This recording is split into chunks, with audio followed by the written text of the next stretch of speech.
আসসালামু আলাইকুম। সমুদ্র থেকে গোসল করে আমরা ডিরেক্ট চলে এসেছিলাম আমরা যে হোটেলে উঠেছি, তো ওই হোটেলের সুইমিং পুলে।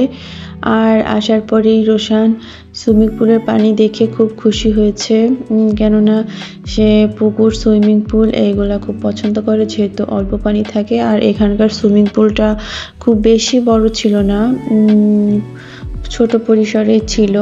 আর এখানে এই রাউন্ড করা টায়ারগুলো দেখে সে উঠতে চেষ্টা করছিল, বাট টায়ারগুলো একটু বড় সাইজের ছিল, এই জন্য সে উঠতে পারে নাই। এই জন্য সে বাবার কোলে দাঁড়িয়ে সুইমিং পুলে গোসল করছিল। আর পুলের পানিটা অনেক পরিষ্কার ছিল, নিট অ্যান্ড ক্লিন, একবারে নিচেরটা দেখা যাচ্ছিল। আর এই পুলের সাইড থেকে ভিউটা অনেক সুন্দর, পুরা সি ভিউটা, বিচের ভিউটা খুব ভালো সুন্দর দেখা যাচ্ছে। আর রোশান তো পুলে এসে খুব লাফালাফি ঝাপাঝাপি করছে, এই যে একা একা উপরে ওঠানামাও করছে। তো আজকে বাচ্চাটা পানি নিয়ে অনেক মজা করেছে, অনেক খেলাধুলা করছে, দৌড়ে একবার এদিক থেকে ওদিকে যাচ্ছে আর একবার এদিকে আসছে। মানে একবার দৌড়ে আমার কাছে যাচ্ছিল আর একবার তার বাবার কাছে দৌড়ে দৌড়ে আসছিল। তো পুলে সে খুবই মজা করছে বাবার সঙ্গে। আর এদিকে আমিও এই যে পানিতে নেমে পড়েছি, আমিও একটু অনেকদিন সাঁতার কাটা হয় না, তো আমিও একটু সাঁতার কাটছিলাম, পুলের সাইডে দাঁড়িয়ে একটু গোসল করছিলাম। আর রোশান আমার হাত ধরে বারবার বলছিল উপরে উঠে আসো মাম্মা, সে ভয় পাচ্ছিল যদি আমি পড়ে যাই, স্লিপ করে বা ডুবে যাই, এই জন্য বারবার আমাকে ওঠানোর চেষ্টা করছিল।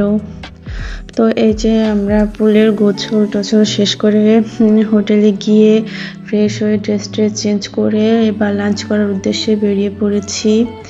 আজকে আমরা লাঞ্চ করব, আমরা যে হোটেলে উঠেছি হোটেলের বাইরে, হোটেল থেকে একটু দূরেই পিউসি রেস্তোরাঁয়, সেই জন্য আমরা অলরেডি বেরিয়ে পড়েছি, অটোতে করে যাচ্ছিলাম। এটার দূরত্ব আমাদের হোটেল থেকে একটু বেশি, এই জন্য অটো নেওয়া হয়েছে। তো ওইখানকার খাবারটা অনেক মজা, এর আগেও আমরা কক্সবাজার গিয়ে কয়েকবার খেয়েছি, তো সেই জন্য চলে এসেছি।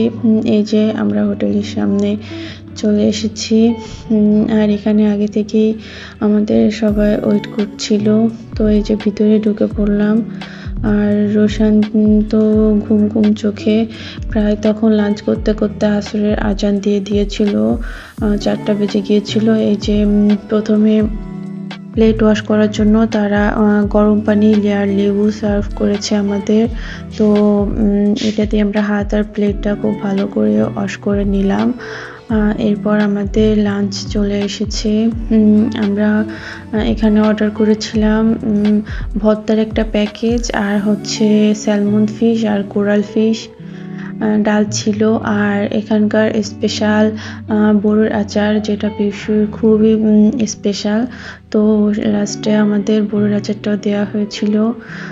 সব খাবারগুলোই অনেক টেস্টি ছিল।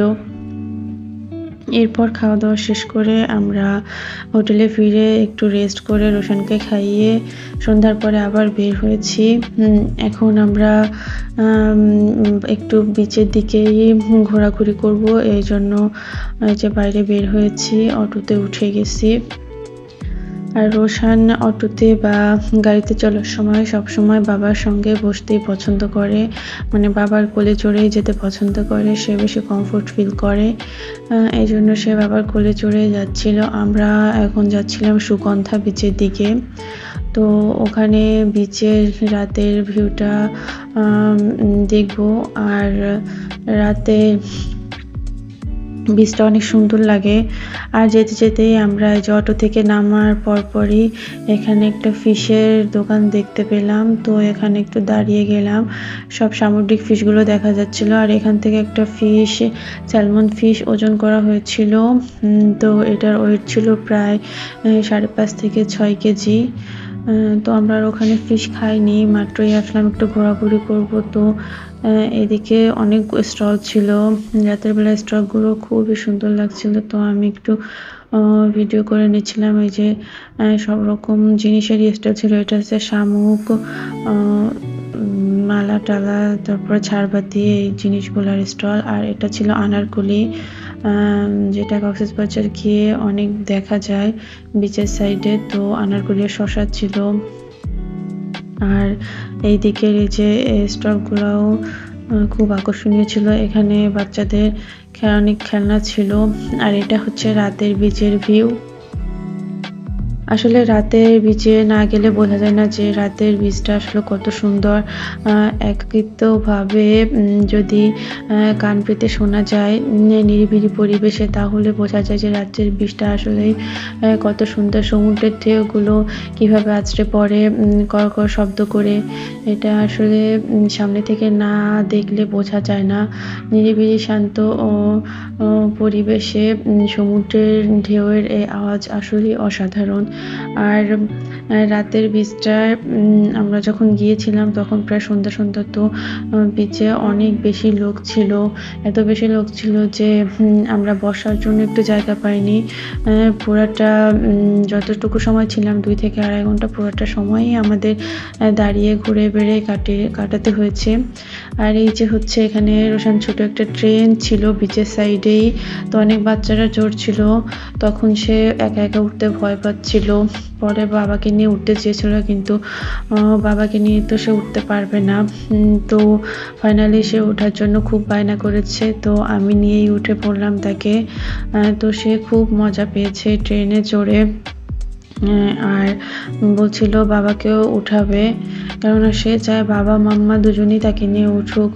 কিন্তু সে বোঝে না যে এগুলা আসলে বাচ্চাদের রাইড, সে আসলে আমাদের নিয়েই উঠতে চায়। তারপরে যে কিছু সময় ঘোরালাম, সে খুবই মজা করেছে। কিন্তু তার একটু মন খারাপ হয়েছে যে সে তার বাবাকে উঠাতে পারে নাই। এরপর আমরা কিছু সময় বিচে সময় কাটিয়ে সামনের দিকে এগোচ্ছিলাম। আর বিচের সাইডে অনেক স্টল ছিল সামুদ্রিক ফিশের। তো আমরা অনেকগুলো স্টল ঘোরাঘুরি করে একটু দেখছিলাম কেমন কি দাম প্রত্যেকটা ফিশের, আর ফিশগুলা কেমন ফ্রেশ আছে কিনা। তো মোটামুটি সব ফিশগুলো দেখেই ফ্রেশ লাগলো। আর দাম প্রায় সবগুলা স্টলে কাছাকাছি রকমের, একটু কম বেশি আছে। কয়েকটা স্টলে ঘোরাঘুরি করলাম, 50 টাকা 100 টাকা কম বেশি, প্রায় সব স্টলে সেম রকমই দাম চাচ্ছিল। তো এই যে আমরা এই ট্রে করে এই ফিশগুলা নিয়ে নিলাম। এখানে ছিল চিংড়ি, রূপচাঁদা, আর হচ্ছে কাঁকড়া ছিল, অক্টোপাস ছিল, আর তাজা লইটা ছিল। তো আমরা শুটকি লইটাটা আগে ট্রাই করেছি, বাট এই তাজা লইটাটা মানে আগে কখনো খাওয়া হয় না, এটাই ফার্স্ট টাইম ট্রাই করব। তো এই যে ফিশগুলা সুন্দর করে কাট করছিল, আর আমি একটু ভিডিও করে নিচ্ছিলাম। কেটে সুন্দর করে পরিষ্কার করে পানি দিয়ে ওয়াশ করে দেন আমাদের এটা ফ্রাই করে দিবে। আর এদিকে রোশান তো রূপচাঁদাটা চুজ করেছে, সে রূপচাঁদা খেতে যাচ্ছিল। তো তার জন্য স্পেশালি রূপচাঁদাটা নেওয়া হয়েছিল। সে অন্য কোনো ফিশ মানে কাঁকড়া, অক্টোপাস, চিংড়ি এগুলা খুব একটা পছন্দ করে না। চিংড়িটা একটু খেয়েছিল খুব অল্প পরিমাণে, তবে রূপচাঁদাটা সে খুবই পছন্দ করে খেয়েছিল। আর এটাই তো কাটা নেই, ওর কাছে বেশ ভালোই লেগেছিল এটা। তো এই যে ফিশগুলা কাটিং করা প্রায় শেষ। এখন এগুলা সুন্দর করে ওয়াশ করবে, ওয়াশ করে দেন এটা ফ্রাই করা হবে। আর এখানকার সামুদ্রিক ফিশগুলা খেতে আসলে একটু দেখে শুনে ঘুরে দামাদামি করে তারপর নেওয়াই ভালো, কেননা ওনারা অনেক বেশি পরিমাণে দাম চায়। আর অনেক সময় দেখে শুনে না নিলে ফিশগুলো ফ্রেশও পাওয়া যায় না। অনেক দিনের ফ্রোজেন করা ফিশে আবার কেমন একটা গন্ধ থাকে, আর খেতেও ভালো লাগে না। তো এই যে ফিশগুলা ওয়াশ করে ফ্রাইয়ের জন্য দিয়ে দিয়েছে অলরেডি।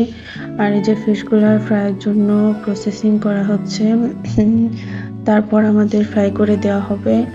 তো এখানে আমার একটা বিষয় খারাপ লেগেছে, যেটা হচ্ছে যে এখানকার কড়াইয়ের তেলটা, এই তেলটা দেখে আমার মনে হয়েছে কালারটা একটু চেঞ্জ, মানে পুরা কালো হয়ে গিয়েছিল।